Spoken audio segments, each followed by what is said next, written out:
Hello દોસ્તો, કેમ છો બધા? આઈ હોપ કે તમે બધા મજામાં જશો. આજે મેં રેસ્ટોરન્ટ સ્ટાઇલ ક્રિસ્પી કોર્ન બનાવ્યા છે, જેની રેસીપી હું તમારી સાથે શેર કરીશ. રેસીપી ગમે તો વિડીયોને લાઈક અને શેર કરવાનું ભૂલતા નહીં. ચેનલમાં નવા હોય તો ચેનલને સબસ્ક્રાઈબ કરી દેજો. હવે આપણે મકાઈને પહેલાં બોઇલ કરી લઈએ. એના માટે આપણે ગરમ પાણી થઈ ગયું છે, તો એમાં આપણે 2 કપ મકાઈ એડ કરી દઈએ. અને વજનમાં જોઈએ તો 750 ગ્રામ આપણે મકાઈ લીધી છે. મીઠું નાખી અને સરસ રીતે આપણે એને બોઇલ કરી લઈએ. 4 થી 5 મિનિટમાં આપણી મકાઈ સરસ રીતે બફાઈ ગઈ છે. હવે આપણે એને આ રીતે કાઢી લઈએ અને બધું જ પાણી નિતારી અને આવી રીતે પોળા વાસણમાં આપણે એને ઠંડી થવા માટે રાખી લઈશું.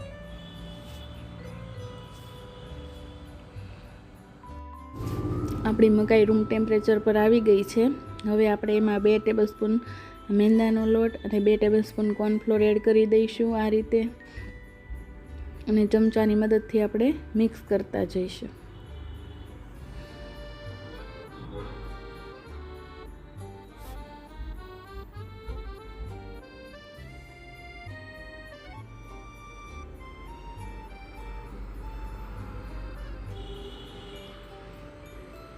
એકવાર સરસ રીતે મિક્સ થઈ જાય એટલે આપણે ઉપરથી થોડું પાણીનો છંટકાવ કરી અને ફરીવાર આપણે કોર્નફ્લોર એડ કરીશું. પાણી એકદમ આપણે થોડું લઈશું. હવે આપણે કોર્નફ્લોર એડ કરી અને ફરીથી મિક્સ કરી લઈશું. આ પ્રોસેસ આપણે 2 થી 3 વાર કરીશું, જેથી આપણી મકાઈ ઉપર સરસ કોટિંગ થઈ જાય. આપણે એકસાથે પાણી નહીં એડ કરીએ, થોડું થોડું પાણી એડ કરતા જઈશું.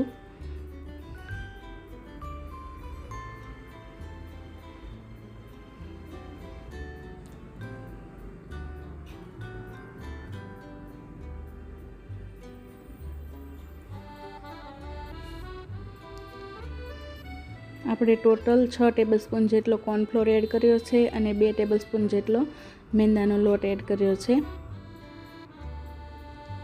આ રીતે સરસ આપણે મિક્સ કરતા જઈશું. આપણી મકાઈ ઉપર સરસ કોટિંગ થઈ ગયું છે.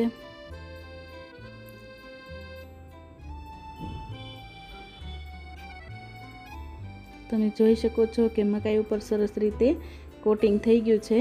હવે આપણે એને 4 થી 5 મિનિટ માટે રેસ્ટ આપીશું અને પછી આપણે એને ફ્રાય કરી લઈશું. આપણું તેલ ગરમ થઈ ગયું છે. આપણે ઝારામાં આ રીતે મકાઈ લઈ અને થોડું ચાળી લઈશું, જેથી એક્સ્ટ્રા ફ્લોર હોય તો તે નીકળી જાય. અને તળતી વખતે આપણે હાઈ ફ્લેમ રાખીશું અને પેનને ઉપર ડીશ ઢાંકી દઈશું, જેથી મકાઈ ફૂટે તો આપણને ગરમ તેલ ઉડે નહીં. અને ડીશ એકદમ પૂરી નહીં ઢાંકી દઈએ, થોડી અધૂરી રાખીશું. આ રીતે આપણે ડીશ ઢાંકી દઈશું. આપણી મકાઈ સરસ ક્રિસ્પી થઈ ગઈ છે. હવે આપણે એને બહાર કાઢી લઈએ.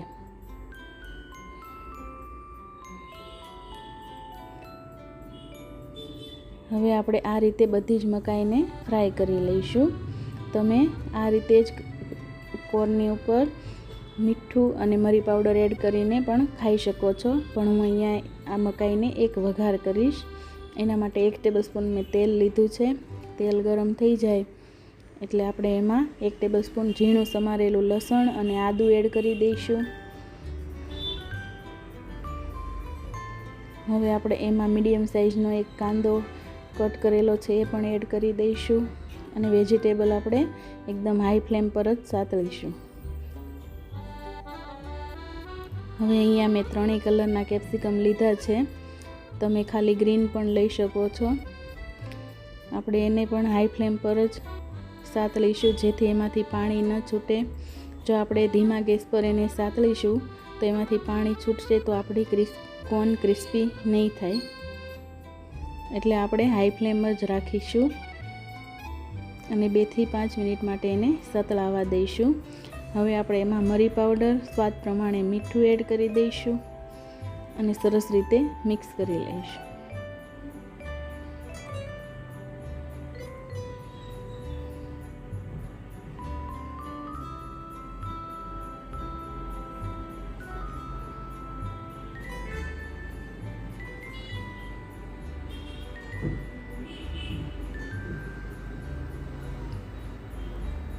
હવે આપણે એક લીંબુનો રસ એડ કરી દઈશું અને 1 થી 2 મિનિટ માટે સળગવા દઈશું. હવે આપણે ગેસ બંધ કરી દઈશું અને ઉપરથી લીલા ધાણા એડ કરી દઈશું અને આપણે ક્રિસ્પી કોર્નને સર્વ કરી લઈશું.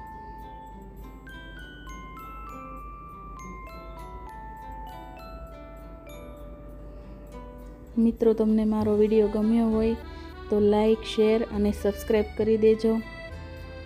કમેન્ટ કરવાનું ભૂલતા નહીં. મળીશું એક નવા વિડીયો સાથે. Thank you. Bye bye.